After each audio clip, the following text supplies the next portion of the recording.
Clip number 549۔ اس clip میں انشاءاللہ آپ قرآن پاک کی سورہ ہود کی آیت نمبر 112 سے لے کے 113 تک کی تلاوت، ترجمہ اور تفسیر قرآن صراط الجنان سماعت فرمائیں گے۔ بسم اللہ الرحمن الرحیم۔ ترجمہ، اللہ کے نام سے شروع جو نہایت مہربان رحمت والا ہے۔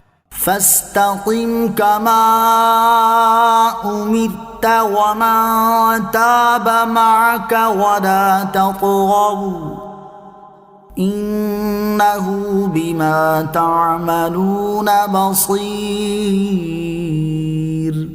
ترجمہ، تو تم ثابت قدم رہو جیسا تمہیں حکم دیا گیا ہے اور جو تمہارے ساتھ رجوع کرنے والا ہے، اور اے لوگوں تم سرکشی نہ کرو، بے شک وہ تمہارے کام دیکھ رہا ہے۔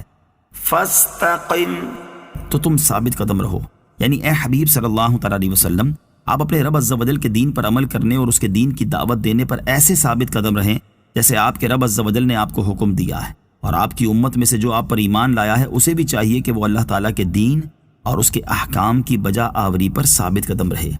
حضرت سفیان بن عبداللہ ثقفی رضی اللہ تعالیٰ عنہ فرماتے ہیں کہ میں نے رسول کریم علیہ الصلوۃ والسلام سے عرض کی، مجھے دین میں ایک ایسی بات بتا دیجئے کہ پھر کسی سے دریافت کرنے کی حاجت نہ رہے۔ ارشاد فرمایا، آمنت باللہ، میں اللہ پر ایمان لایا کہہ اور اس پر قائم رہ۔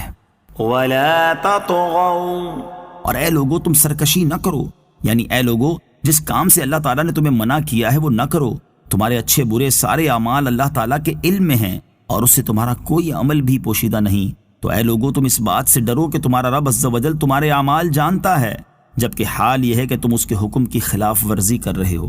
حضرت عبداللہ بن حذافہ رضی اللہ تعالیٰ عنہ کی اسلام پر استقامت۔ حضرت عبداللہ بن عباس رضی اللہ تعالیٰ عنہ سے روایت کرتے ہیں کہ روم کی جنگ میں دوسرے مسلمانوں کے ساتھ صحابی رسول حضرت عبداللہ بن حذافہ سہمی رضی اللہ تعالیٰ عنہ کو بھی قید کر لیا گیا۔ رومی سردار نے تمام مسلمانوں کو اپنے دربار میں بلایا اور حضرت عبداللہ بن حذافہ سہمی رضی اللہ تعالیٰ عنہ سے کہا، نصرانی ہو جاؤ ورنہ میں تمہیں تانبے کی دیگ میں ڈال کر جلا دوں گا۔ یہ سن کر آپ رضی اللہ تعالیٰ عنہ نے جواب دیا، ایسا ہرگز نہیں ہو سکتا، میں کبھی بھی نصرانی نہیں بنوں گا۔ ظالم سردار نے جب یہ سنا تو تانبے کی دیگ منگوا کر اس میں تیل ڈلوایا، پھر اس کے نیچے آگ جلانے کا حکم دیا۔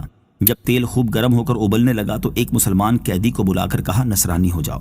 اس مرد مجاہد نے انکار کیا تو اسے ابلتے ہوئے تیل میں ڈلوا دیا۔ دیکھتے ہی دیکھتے اس کا سارا گوشت جل گیا اور ہڈیاں اوپر تیرنے لگی۔ پھر حضرت عبداللہ ابن حذافہ سہمی رضی اللہ تعالیٰ عنہ سے کہا، عیسائی ہو جاؤ ورنہ اس شخص کی طرح تمہیں بھی اس ابلتے ہوئے تیل میں ڈال دیا جائے گا۔ آپ رضی اللہ تعالیٰ عنہ نے صاف انکار کر دیا۔ ظالم سردار نے حکم دیا کہ اسے بھی تیل کی دیگ میں ڈال دو۔ حکم پاتے ہی جلادوں نے آپ کو پکڑا اور ابلتے ہوئے تیل میں ڈالنے کے لیے لے چلے۔ آپ رضی اللہ تعالیٰ عنہ نے اچانک رونا شروع کر دیا۔ جلاد ظالم سردار کے پاس آیا اور بتایا کہ وہ قیدی رو رہا ہے۔ سردار بہت خوش ہوا اور حکم دیا کہ اسے ہمارے پاس لے آؤ۔ وہ یہ سمجھ رہا تھا کہ آپ موت کے ڈر سے اس کی بات ماننے کے لیے تیار ہو گئے۔ جب آپ رضی اللہ تعالیٰ عنہ اس کے سامنے آئے تو فرمایا، کیا تم لوگ یہ سمجھ رہے ہو کہ میں موت کے خوف سے رو رہا ہوں؟ خدا کی قسم، میں موت کے خوف سے نہیں بلکہ میں تو اس لیے رو رہا ہوں کہ میرے جسم میں صرف ایک جان ہے جو میں دین اسلام کے لیے قربان کر رہا ہوں۔ مجھے تو یہ پسند تھا کہ میرے جسم میں اگر 100 جانیں ہوتی تو ایک ایک کر کے سب کو اللہ عز و جل کے نام پر قربان کر دیتا۔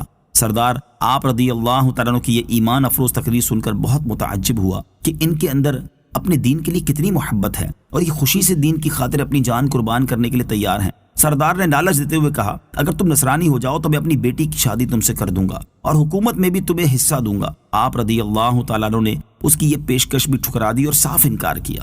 پھر اس نے کہا، اچھا اس طرح کرو کہ تم میرے سر پر بوسہ دو، اگر تم یہ کرو گے تو میں تمہیں آزاد کر دوں گا اور تمہارے ساتھ تمہارے 80 مسلمان قیدیوں کو بھی آزاد کر دوں گا۔ آپ نے فرمایا، اگر تم واقعی ایسا کرو گے تو میں تمہارے سر کو بوسہ دینے کے لیے تیار ہوں۔ سردار نے یقین دہانی کرائی کہ میں اپنی بات ضرور پوری کروں گا۔ چنانچہ آپ رضی اللہ تعالیٰ عنہ نے مسلمانوں کی آزادی کی خاطر اس ظالم کے سر کا بوسہ لیا۔ سردار نے حسب وعدہ آپ رضی اللہ تعالیٰ عنہ کو اور 80 مسلمان قیدیوں کو آزاد کر دیا۔ جب یہ تمام مجاہدین امیر المومنین حضرت عمر فاروق رضی اللہ تعالیٰ عنہ کی بارگاہ میں پہنچے تو امیر المومنین آپ کو دیکھ کر کھڑے ہو گئے اور آپ رضی اللہ تعالیٰ عنہ کے سر کا بوسہ لیا اور بہت خوش ہوئے۔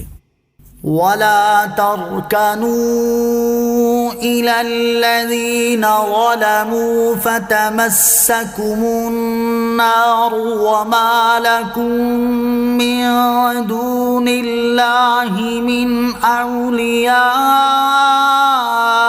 ثُمَّ لَا تُنصَرُونَ۔ ترجمہ، اور ظالموں کی طرف نہ جھکو ورنہ تمہیں آگ چھوئے گی اور اللہ کے سوا تمہارا کوئی حمایتی نہیں، پھر تمہاری مدد نہیں کی جائے گی۔ ولا تركنوا إلى الذين ظلموا، اور ظالموں کی طرف نہ جھکو۔ رکون یعنی جھکنے کا معنی ہے قلبی میلان، اور جب اس پر اتنی سخت وعید ہے تو کافروں کے ساتھ تعلقات کی ان صورتوں میں کیا حال ہوگا جو قلبی میلان سے بڑھ کر ہیں۔ یاد رہے کہ طبعی میلان کی غیر اختیاری صورت اس آیت میں بیان کیے گئے حکم میں داخل نہیں۔